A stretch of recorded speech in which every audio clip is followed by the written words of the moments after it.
ক্যানিং পশ্চিম কেন্দ্রে এবারও তৃণমূলের প্রার্থী পরেশরাম দাস প্রার্থী ঘোষণার পর কি বলছেন তিনি শোনাবো। ক্যানিং পশ্চিমে যে শান্তি এবং সম্প্রীতি, যে হিন্দু মুসলিমের যে ভাই ভ্রাতৃত্ব, যে আমরা সর্বধর্মের মানুষ আমরা একসাথে মিলেমিশে ক্যানিং পশ্চিমে যেমন উন্নয়নের অগ্রগতি হচ্ছে, অন্যদিকে শান্তি এবং সম্প্রীতি বজায় আছে। এই শান্তি সম্প্রীতি যারা আঘাত করছে, অন্যদিকে সাম্প্রদায়িক দল বিজেপি 2026-এর মানুষ তার জবাব দেবে।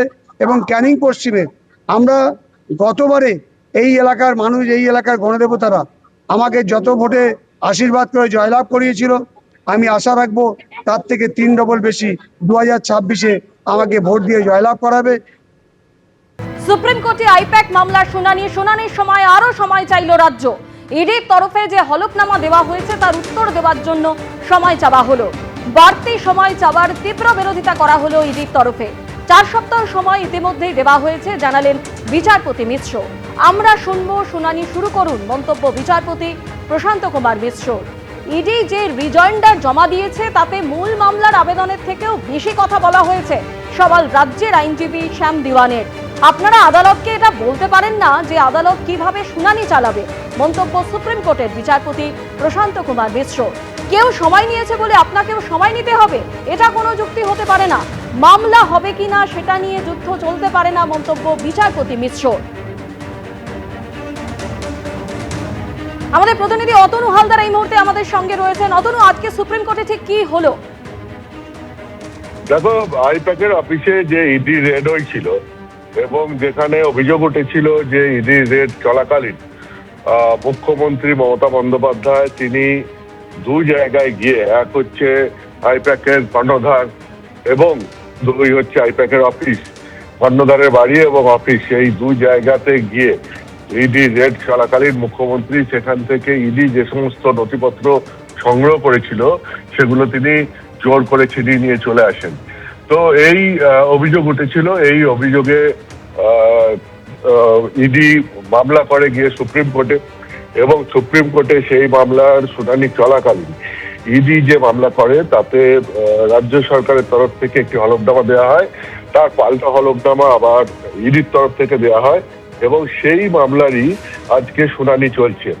বিচারপতি পি.কে. মিশ্র এবং এম.ভি. আঞ্জারিয়া এই দুজনের এজলাসে আজকে এই মামলার শুনানি চলছে। এখানে আজকে মামলার শুরুতেই মুখ্যমন্ত্রীর তরফ থেকে আইনজীবী বলেন যে আমরা আরো সময় চাইছি। তো তাতে যেটা বলা হয় যে ইডির তরফে যে হলফনামা দেওয়া হয়েছে তার উত্তর দেওয়ার জন্য আরো সময় চাওয়া হচ্ছে। তো এই সময় চাওয়ার বিরোধিতা করে ইডি জানায় যে এই মামলায় অত্যন্ত গুরুত্বপূর্ণ অভিযোগ রয়েছে। ইডি রেড চলাকালীন মুখ্যমন্ত্রী নিজে সেখানে চলে গেছিলেন এবং সেখান থেকে নথিপত্র নিয়ে এসছেন, ফলে এই মামলার যথেষ্ট গুরুত্ব রয়েছে। এই মামলায় আর কোনো সময় দেওয়া হবে না। ইডি চায় যে আজকেই এর শুনানি হোক। তো বিচারপতি পি.কে. মিশ্র তখন বলেন যে 4 সপ্তাহ সময় ইতিমধ্যেই দেওয়া হয়েছে, ফলে আর সময় দেওয়া হবে না, আমরা আজকেই এই মামলা শুনবো, এবং তিনি শুনানি শুরু করতে বলেন। তো রাজ্যের তরফ থেকে আইনজীবী শ্যাম দেওয়ান তিনি বলেন যে ইডি যে হলফনামা জমা দিয়েছে সেটাতে মূল মামলার আবেদনের থেকেও অনেক বেশি কথা বলা হয়েছে।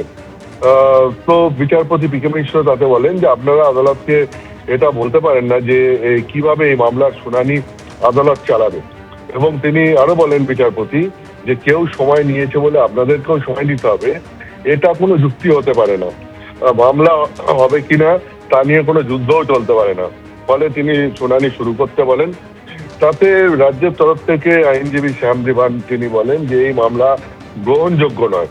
মামলার গ্রহণযোগ্যতা নিয়ে তিনি প্রশ্ন তোলেন। তিনি বলেন যে সংবিধান অনুযায়ী এই মামলার যা বিচার্য বিষয়, যা অভিযোগ এবং পাল্টা অভিযোগ করা হচ্ছে সেটা অনুযায়ী এই মামলার শুনানি হওয়া উচিত, 5 বিচারপতির বেঞ্চে এই মামলার শুনানি হওয়া উচিত। এবং তিনি শ্যাম দেওয়ান রাজ্যের তরফ থেকে আরো বলেন যে সরকারের পক্ষ থেকে যখন কোনো মামলা দায়ের করার উদ্যোগ নেওয়া হয় তখন সেখানে কিছু নিয়ন্ত্রণ এবং ভারসাম্য থাকে, এবং এমন কিছু পদ্ধতি রয়েছে যে বিষয়টা সম্পূর্ণই সরকারের আভ্যন্তরীণ বিষয়। এবং শ্যাম দেওয়ান আরো যেটা বলেন যে যদি কোনো বিভাগকে ইচ্ছে মতো মামলা দায়ের করার অনুমতি দেওয়া হয় তাহলে যুক্তরাষ্ট্রীয় কাঠামোকেই সম্পূর্ণভাবে দুর্বল করে দেবে। এবং তিনি যেটা বলেন তার পক্ষ থেকে যে তদন্তকারী আধিকারিকদের যদি মামলা দাখিল করার ক্ষমতা দেওয়া হয় তবে আদালতের ওপর বোঝা বাড়বে এবং যুক্তরাষ্ট্রীয় কাঠামোর জন্য গুরুতর একটা বিপদের সম্ভাবনা রয়েছে।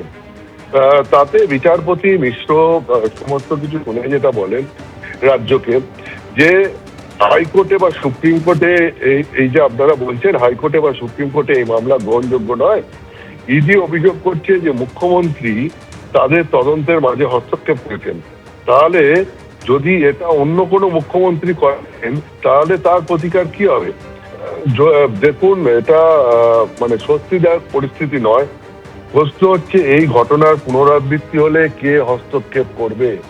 অর্থাৎ যেটা আজকের শুনানিতে মূলত বিষয় যেটা হয়েছে সেটা হচ্ছে যে রাজ্যের তরফ থেকে প্রথমেই এই মামলায় সময় চাওয়া হয়েছিল আরো, কিন্তু ইডি চায় আজকেই এই শুনানি হোক, কারণ ইডির দাবি ছিল এই মামলা অত্যন্ত গুরুতর, ফলে এর শুনানি দ্রুত হওয়া উচিত এবং সেইটা ইডির তরফ থেকে দাবি করা হয়।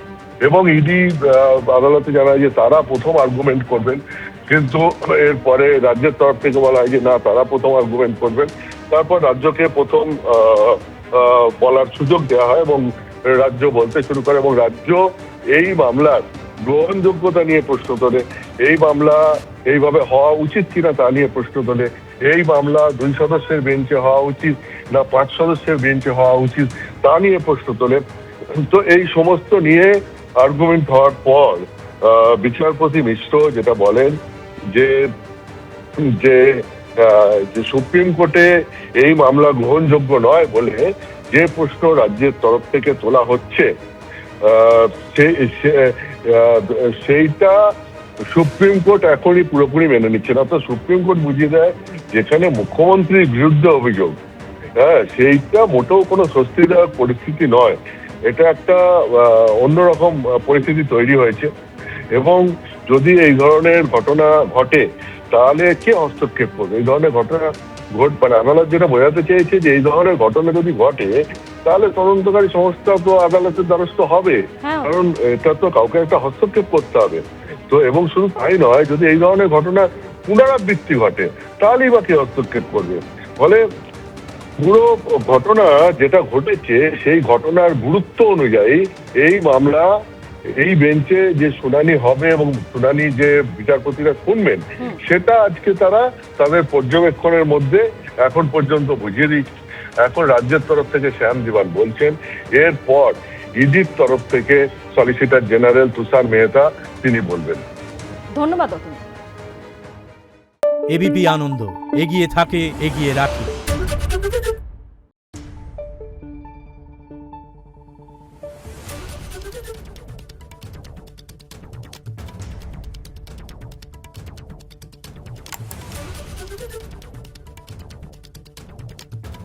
Thank you.